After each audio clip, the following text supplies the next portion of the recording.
नमस्कार, मैं हूं आपका भाई विचित्र। आज मैं आपको एक पंजाबी सूफ़ी शायर बुल्ले शाह जी के बारे में बताने जा रहा हूं। 1680 ईस्वी में इनका जन्म पंजाबी मुस्लिम परिवार में हुआ था। इनके पिता वालिद का नाम सैयद मोहम्मद शाह कादरी और अम्मी का नाम फ़ातिमा बीबी था। ये परिवार मुग़ल सल्तनत की ऊंच गिलानियों में रहते थे। इनके वालिद ने इनका नाम अब्दुल्ला रखा था। इनका पूरा नाम सैयद अब्दुल्ला शाह कादरी था। ये बचपन से ही काफ़ी सुंदर थे। इनके होंठ थोड़े मोटे थे। पंजाबी में होठों को बुल कहते हैं। तो प्यार में इनकी अम्मी जान इनके होठ पकड़कर इन्हें अब्दुल्ला मेरा बुल्ला बुलाती थी। बुल्ला बुल्ला कहते कहते इनका प्यार वाला नाम बुल्ला पक गया। परिवार के लोगों में ये बुल्ला के नाम से जाने जाते थे। फिर ये आमो खास में भी बुल्ला बुल्ले शाह के नाम से मशहूर हो गए। सूरा और शकीना बीबी इनकी 2 बहनें थीं। इनके वालिद उर्दू और फ़ारसी भाषा के पढ़े हुए थे और कुरान के अच्छे जानकार थे। जब बुल्ले शाह मात्र 6 साल के थे तो इनके वालिद सैयद मोहम्मद शाह कादरी को पाकिस्तान के पांडुक कस्बे की मस्जिद में मौलवी की नौकरी का न्योता मिला। तो इनके वालिद परिवार के अच्छे भविष्य के लिए ऊंच गिलानियाँ छोड़कर पाकिस्तान के कसूर से 20 किलोमीटर दूर पांडों की भट्टियाँ पांडुक में जा बसे। मस्जिद में मौलवी लग गए और मस्जिद में ही इन्होंने एक मदरसा खोल दिया जिसमें वहाँ के आसपास के बच्चे आकर पढ़ने लगे। इनके वालिद साहब उन बच्चों को उर्दू, फ़ारसी और कुरान की प्रारंभिक शिक्षा देने लगे। बुल्ले शाह ने भी अपनी प्रारंभिक शिक्षा अपने वालिद से प्राप्त की। पांडुक वाले इनके वालिद साहब को शिक्षा के अच्छे ज्ञान और अच्छे व्यवहार के कारण दरवेश बुलाने लगे। बुल्ले शाह भी अपने वालिद से काफ़ी प्रभावित थे। इनके वालिद ने इनकी प्रारंभिक शिक्षा पूरी होने के बाद इनकी आगे की पढ़ाई के लिए इन्हें कसूर भेज दिया। कसूर में जाकर ये शिक्षा प्राप्त करने लगे। हज़रत गुलाम मुर्तज़ा इनके शिक्षक थे। उनकी ख्याति दूर दूर तक फैली हुई थी। इन्होंने वहाँ मुर्तज़ा के साथ साथ मौलाना मोयुद्दीन से भी शिक्षा प्राप्त की। ये उर्दू, अरबी, फ़ारसी और दीन के विद्वान बन गए। कुछ अरसे बाद उसी मस्जिद में ये बच्चों को दीन पढ़ाने लगे। ये बचपन से ही धार्मिक प्रवृत्ति के थे। मस्जिद में धार्मिक विचारों के आदान प्रदान से इनका व्यक्तित्व निखरने लगा और आमो खास में प्रसिद्ध होने लगे। बच्चों को पढ़ाने के बाद ये इस्लाम और सूफियत के धर्म ग्रंथ तौरात, ज़बूर, इंजिल, कुरान, मंतक, नाज़मा, गुलिस्तां आदि का गहरा अध्ययन करते रहे और अपना ज्ञान बढ़ाते रहे। इनके शिक्षक गुलाम मुर्तज़ा ने बुल्ले शाह के बाद एक और मशहूर शख्स वारिस शाह को भी शिक्षा प्रदान की थी। उन्होंने इन दोनों शागिर्दों के बारे में अपनी एक किताब में विशेष उल्लेख किया है कि ये मेरे 2 शागिर्द अजीब थे। एक बुल्ले शाह जिसने अपनी तालीम पूरी करके हाथ में सारंगी पकड़ ली। दूसरा वारिस शाह जिसने अपनी तालीम पूरी कर आलिम दीन बनकर हीर रांझे के गीत गाने लगा। एक दिन बुल्ले शाह की मुलाकात करिश्माई आध्यात्मिक संत सूफ़ी मुर्शिद शाह अली से हुई। उनके साथ इन्होंने अच्छा समय बिताया। ये सूफ़ी संत हो गए और अलौकिक सुख में डूबने लगे। उस सुख के एहसास को ये कागज़ पर उतारने लगे। कविता, काफ़ियाँ लिखने लगे। इनकी कलम में दरवेशियत, सुकून और रूहानियत देखने को मिलती थी। मुर्शिद शाह अली से तप साधना की प्रेरणा लेकर इन्होंने तप किया और करिश्माई हासिल की। तप करते करते इनमें परमात्मा से मिलने की ललक पैदा हो गई। एक रात इन्होंने एक ख्वाब देखा जिसमें आसमान से एक तख्त नीचे आ रहा था।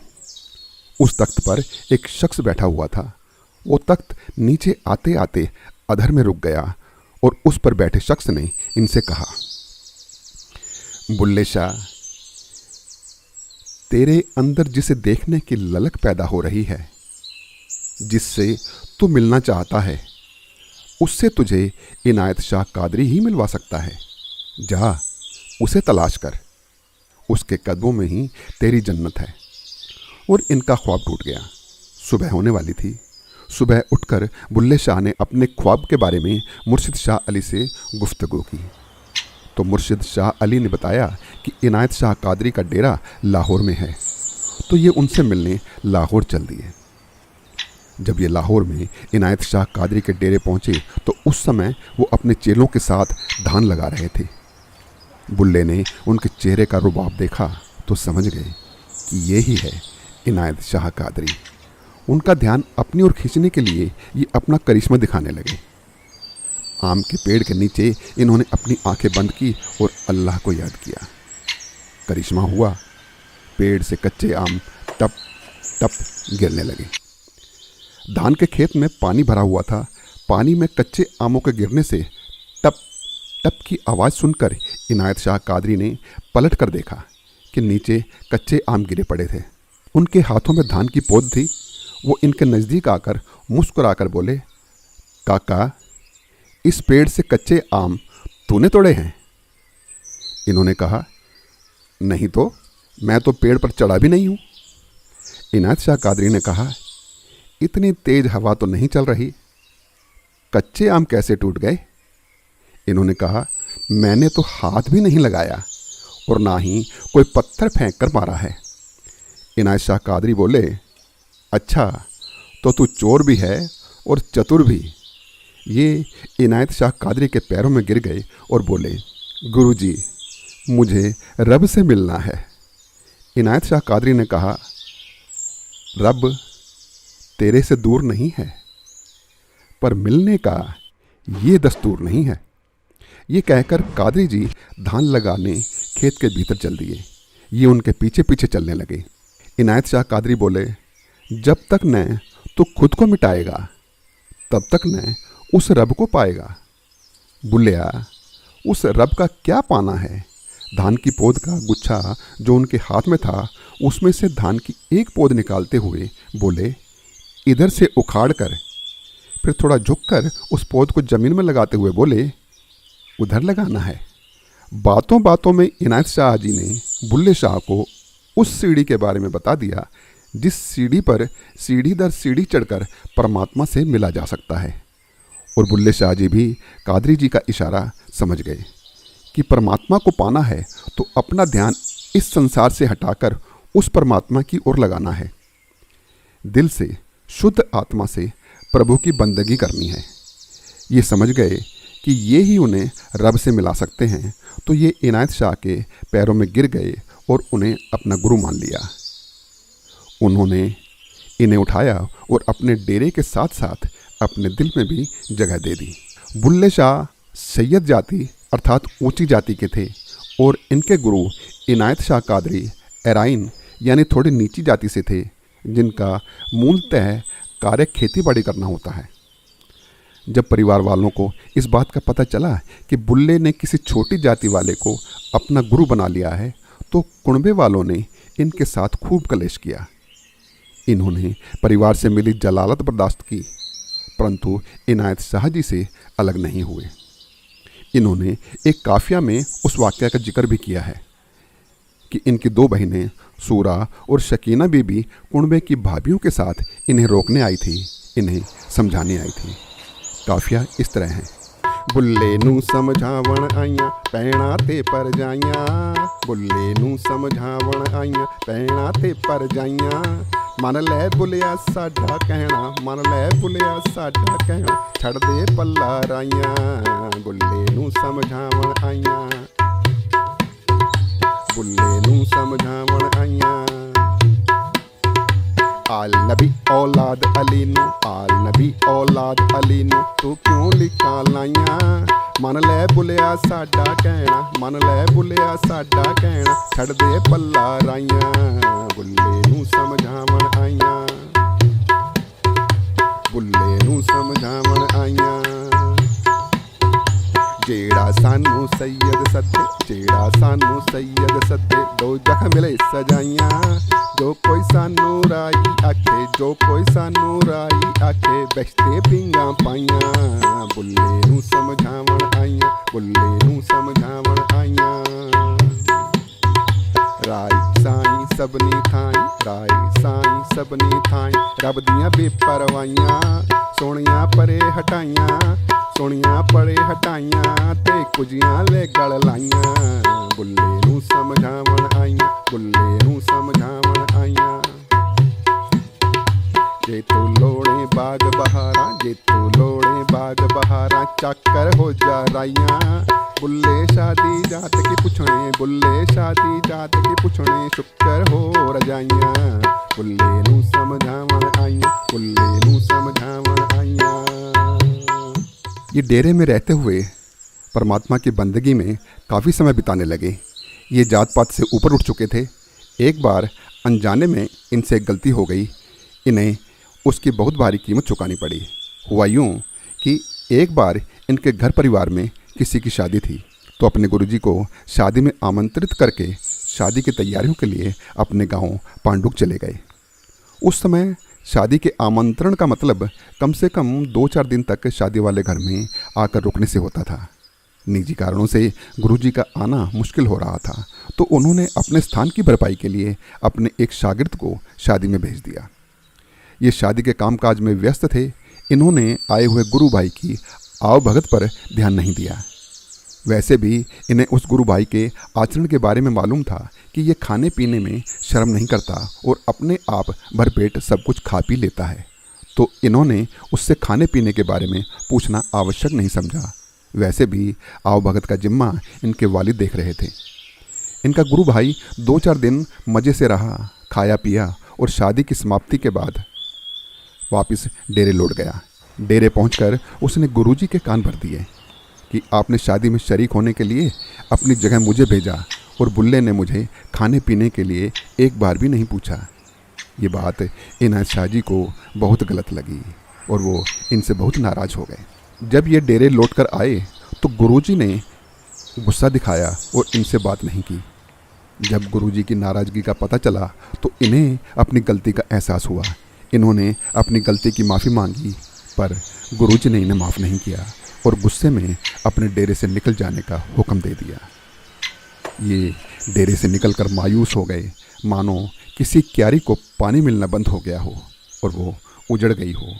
ये दर दर भटकते ग्वालियर पहुंच गए। इनके लिए तो इनके गुरुजी ही भगवान रूप थे।